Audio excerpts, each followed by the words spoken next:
Muy bien, muy buen día para vos también, Diego, para tu equipo y para toda la audiencia. Bueno, gracias por atendernos, ¿eh? Bueno, hoy van a tratar este despacho de comisión donde se acordó la necesidad de la reforma de la Constitución, ¿sí? Desde el artículo 1 hasta el último. La Así es. pregunta es, ¿cuál es la necesidad que tienen en el gobierno de modificar la Constitución? Bueno, el proyecto de ley que envió el gobernador es muy claro en su fundamento, son 3 hojas con argumentos muy contundentes. Fíjate vos de que la primera vez que se reforma nuestra Constitución fue en el 91 y solamente 12 años después, en el 2003, ya habían suficientes novedades jurídicas en la Argentina, especialmente con la reforma del 94, que permitieron incorporar muchísimos instrumentos y derechos nuevos a nuestra Carta Magna Provincial. En esta oportunidad pasó el doble de tiempo, no una década, sino 2 décadas, y en estos 21 años han pasado realmente muchas cosas que han hecho de que más de 12 provincias argentinas hayan llevado adelante procesos de reformas parciales y totales. Entre esas cosas, tenés novedades en lo político, en lo social, en lo ambiental. Por ejemplo, el tema, por darte ejemplos, la más importante, los derechos de cuarta generación, que hablan de la ciencia y la tecnología como un instrumento que ha cambiado nuestra vida cotidiana, que en el 2003 vos te podés preguntar cuánta gente tenía celular, cuánta gente tenía internet, cuántos negocios usaban internet para vender. Era mínimo, marginal, y esa fue la Constitución que se sancionó en ese entonces, y hoy por hoy esa realidad es completamente distinta. Entonces la pregunta que vos te haces es si la ciencia y la tecnología van a ser una herramienta para generar más desigualdad social y brecha social, por ejemplo, privatizando ese sector, o lo vas a establecer como derechos para la población que generan una obligación del Estado de establecer políticas para garantizar inclusión social y con eso igualdad de oportunidades. Ese es un ejemplo. Otro ejemplo importante en términos políticos, la paridad de género. En el 2003 ni siquiera se hablaba de estos temas, a lo sumo se hablaba del cupo de un 30% en algunos lugares, y sin embargo ha sido un derecho que han conquistado las mujeres en la política argentina, especialmente en los últimos 10, 15 años, y si bien ha sido receptado eso en leyes nacionales y provinciales, lo que ocurre con una ley es que vos después sacás otra ley y la modificás. En cambio, al incorporarlo con jerarquía constitucional a la Carta Magna, eso tiene mucha más estabilidad y jerarquía para mantenerla en el tiempo, y también son conquistas que ameritan ser analizadas e incorporadas, entiendo yo, en nuestra Constitución. Y lo mismo podemos hablar de las cuestiones ambientales, donde también tenemos elementos jurídicos nuevos muy importantes que han surgido en Argentina y en Formosa que no están contemplados en nuestra Constitución, y hay una serie de discusiones que se pueden llegar a dar, pero lo más importante es que el gobernador ha tomado la decisión de enviar este proyecto donde se plantea una discusión amplia de la Constitución, donde todos los artículos pueden ser discutidos, modificados de manera similar, idéntica te diría, o como ocurrió en el llamado a constituyente del 2003. De lo que estoy escuchando, de lo que he podido hablar hasta el momento, en el oficialismo evitan hablar del artículo que es central, que es el tema de la reelección indefinida, ¿sí? Artículo que está... Eso lo dice el gobernador en su proyecto de ley. Está mencionado el tema. ¿Qué dice? Porque establece dentro de los... toda ley... partamos de este contexto, sí. Diego. Todo proceso de reforma de la Constitución... ¿Hola? No se inventan cosas, sí, sí. ¿no? Entonces, nuestra Constitución, al igual que la Constitución Nacional y de otras provincias, te establece un procedimiento y te establece requisitos. Uno de esos requisitos iniciales es que tiene que haber una ley que declare la necesidad de reforma, sí, que indique los artículos que se van a modificar, que en el caso de ser total tenés que indicar todo. Hay que indicar los objetivos generales que van a tener esa reforma. El gobernador lo ha hecho, ha enumerado una serie de objetivos generales y entre esos se menciona, dentro de las discusiones en el ámbito político, que la Convención Constituyente tendrá facultad de establecer nuevas regulaciones en el derecho a elegir y ser elegidos. Lo dice expresamente, por lo tanto no es un tema que está fuera de la Carta, es un tema que lo va a tener la Convención Constituyente para poder discutirlo completamente de manera transparente frente al pueblo, que en definitiva es el que tiene que elegir a sus convencionales constituyentes. ¿Y por qué le dan esta atribución en el proyecto al Tribunal Electoral de acotar plazos de convocatoria, teniendo en cuenta que si se quiere debatir y mientras más tiempo haya para que la sociedad lo entienda, ¿por qué lo acotaron tanto o le dan la posibilidad al Tribunal Electoral que modifique los plazos que hoy están vigentes para una elección provincial como de diputados? Bueno, esto se lo explicamos a los diputados radicales en la comisión cuando preguntaron este tema, pero evidentemente no les interesa a ellos ir clarificándole a la población, sino agarrar banderas para ver de dónde se agarran para votar en contra de algo que pidieron durante 20 años. Yendo específicamente a tu pregunta, todas las leyes provinciales que han declarado necesidades de reformas han tenido que mencionar los temas de los plazos. ¿Por qué? Porque se adecúa o se identifica la elección de convencionales constituyentes generalmente a la elección de diputados. Cuando vos elegís diputados, eso tiene, y lo mismo pasa con gobernador o con presidente, eso tiene plazos en la Constitución, que tiene que ver con que el llamado a elecciones se tiene que dar desde que venza el mandato vence el 10 de diciembre, entonces 180 días. Sí, hola. Se nos cayó, se venía cayendo la comunicación. Hola, ¿me escucha, diputado? Disculpe, se nos interrumpió brevemente. ¿Me decía? Te escucho perfectamente. Sí. Te decía de que las constituciones ya establecen plazos que normalmente se aplican para elecciones de gobernadores, de diputados, que tienen que ver con que se tiene que llamar a elecciones 180 días antes de que venzan los mandatos. Esos mandatos vencen el 10 de diciembre, entonces tenés que calcular para atrás 180 días. Son todas situaciones que no se dan en un convencional constituyente, donde no hay plazos que se vencen, razón por la cual todas las provincias que sancionan leyes de declaración de reformas establecen o le dan a los tribunales electorales la posibilidad de adecuar el calendario electoral para la particularidad de una convención constituyente. Esto es habitual, se hace siempre, y también lo hizo la provincia de Formosa en el 2003 cuando llamó a elecciones. No hay nada fuera de lo normal. Desde la oposición remarcan el hecho de que sale esta iniciativa legislativa de la necesidad de la reforma y abrir todo el proceso de la elección de constituyentes ante la inminencia de un pronunciamiento de la Corte adverso a la provincia de Formosa. Ante ese planteo, esa mirada o esa opinión desde algunos sectores, ¿qué dice Rodrigo Vera al respecto?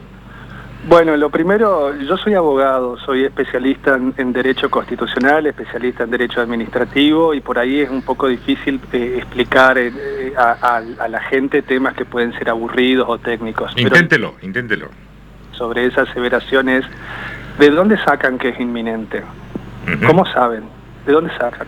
Ellos mismos lo han dicho en entrevistas en estos días de que las causas en la Corte no tienen plazo. Sin ir más lejos, recordarás lo que fue en su momento el conflicto con la Comunidad de la Primavera.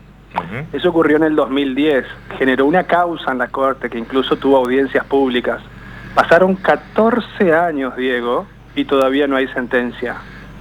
¿Por qué? Ellos dicen de que si hay causas que duran 14 años, las de ellos van a durar 14 días o 14 semanas. ¿De dónde sacan la inminencia? No lo pueden saber, es futurología. Es un número uno.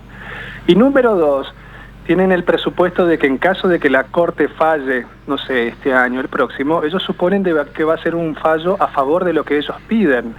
Y déjame plantearte serias dudas de que eso sea así, porque si hubiera un fallo de esas características, sería un fallo que quiebra 161 años de tradición de la Corte Suprema fallando sobre estos temas. ¿Entender? No están algo inminente y que seguro va a pasar. Lo que le están pidiendo a la Corte, ni más ni menos, es, primero, que se declare competente en una causa que es de derecho público provincial y de materia electoral. En la Constitución Nacional, eso es 100% fuero provincial. Entonces ya fundamentar esa competencia va a ser algo que quiero ver cómo lo van a hacer. Y en segundo lugar, quieren hacer algo que también es insólito, que es declarar la inconstitucionalidad de una norma de la Constitución de la provincia de Formosa en materia electoral. Y déjame hacer acá una pequeña digresión con lo que pasó el año pasado en los casos de Tucumán y San Juan. A ver. Porque la oposición local acá todo el tiempo habla como ejemplo de lo de Tucumán y lo de San Juan. ¿Cuál es la gran diferencia? En esos dos casos, la Corte Suprema intervino para proteger las normas de las constituciones de esas provincias que a criterio de la Corte estaban siendo mal interpretados o violados por el proceso electoral que estaban llevando adelante en esas provincias. Es decir, la Corte interviene para defender la Constitución de San Juan y defender la Constitución de Tucumán. La enorme diferencia es que la oposición formoseña le está pidiendo a la Corte no que defienda la Constitución de Formosa, sino que la anule, la derogue, la declare inconstitucional. Te reitero, en materia público, de derecho público provincial, materia electoral, nunca pasó.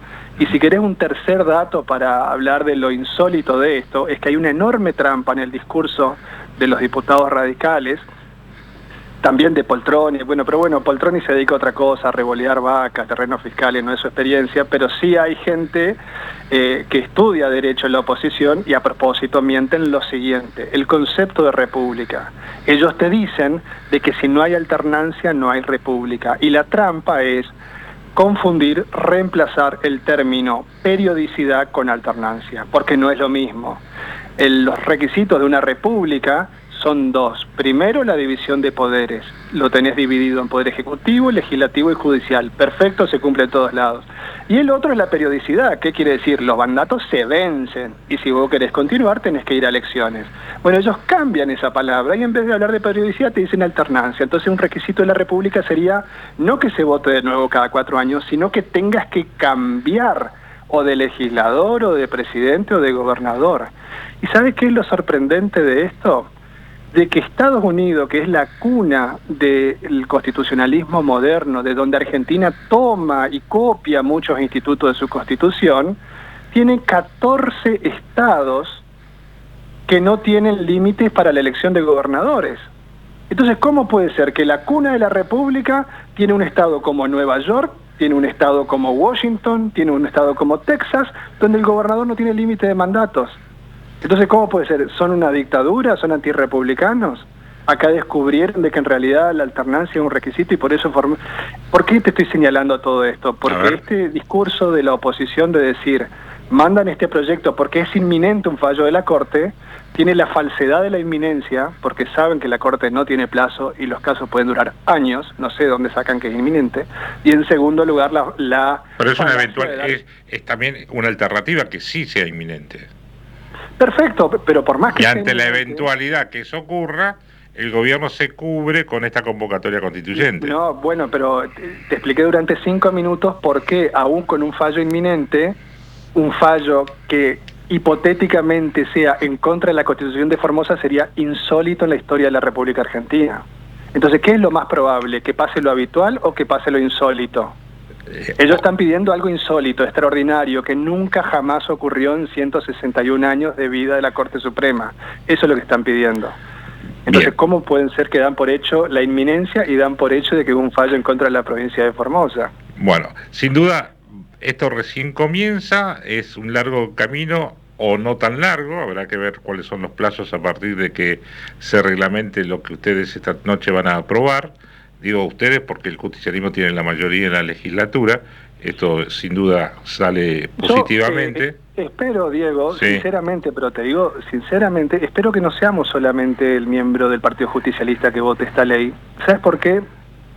En primer lugar, porque fue algo que lo pidió siempre la oposición formoseña. Imagínate que vos fueras un votante radical, imaginemos nomás, ¿no? Y de golpe escuchás que tus dirigentes durante años criticaron a la Constitución provincial porque habilitaba, qué sé yo, que se presenten sin restricciones, a vos no te gusta y durante años pediste reforma a la Constitución, incluso presentaste pedidos, proyectos para reformar la Constitución y nunca se dio. Y cuando por fin llega el proyecto, tus dirigentes votan en contra. Entonces vos como votante quedás muy descolocado. Convengamos, se lo decía recién a Vilaya, que la estrategia es casi perfecta, digamos, quedan entrampados en su propio discurso, eso es obvio. El tema es, ¿Sabes? bueno, cómo esto va a evolucionar y sobre todo, qué es lo que van a decidir la gente cuando le propongan estas cuestiones que usted está sintéticamente expresando, diputado. Bueno, y esta es la otra parte, lo que acabaste de decir, que me parece muy importante de este proceso, que es de cara a la gente. Porque ¿quién va a elegir los convencionales constituyentes que van a reformar la Constitución? El pueblo de la provincia de Formosa. Y de esa manera, el pueblo de la provincia de Formosa va a establecer nuevamente cuál es la Constitución que quieren. Porque también he escuchado a otros dirigentes de la oposición local decir, pero esto lo teníamos que haber conversado antes, acordar cositas antes. ¿Para qué hacerlo encerrado en cuatro puertas si lo podés hacer abierto, de manera transparente y con la participación popular, que en definitiva es lo que ha propuesto el gobernador? Amplitud, participación y que se discutan todos los temas que tengan que ser discutidos sin ningún tipo de restricción. Por lo tanto, nos parece que ojalá sea votado mucho más que por el Partido Justicialista. Ojalá que lo voten en general a favor, porque es lo que siempre pidieron, y después que voten en contra lo que estén en desacuerdo, tampoco hay ningún problema. Pero bueno, creo que cuando las cuestiones estratégicas de la provincia de Formosa están en juego, porque no nos olvidemos que acá también vamos a tratar el derecho al agua, como comunidad, no como individuos de servicio público. Hay cuestiones como los acueductos que ya no van a quedar a disposición de si te gusta o no te gusta un gobierno provincial o nacional, ya es una causa provincial, esa es la propuesta. Entonces hay temas muy importantes para el futuro de Formosa y yo creo que cuando se dan esos puntos tenemos que tener mínimos consensos por lo menos para trabajar por nuestra provincia. Diputado Rodrigo Vera, gracias por atender a Radio 1. Muchas gracias, Diego, un saludo. Hasta luego. Ahí tenemos Rodrigo Vera.